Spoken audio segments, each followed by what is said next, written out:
आम पश्चिम ओडिशार संबलपुर कलाहांडी बरगढ़ इत्यादि जिला मानकर बेंछल कुड़ा मिर्धा जातिर आदिवासी माने एही नृत्य को परिवेषण करती।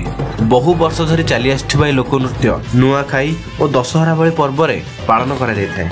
एहार ना डालखाई एइथिपे हैला जे संगीतर प्रत्येक पद्यांशर आरंभ और शेष डालखाई बोली कहा जाए, जार अर्थ है हे प्रिय।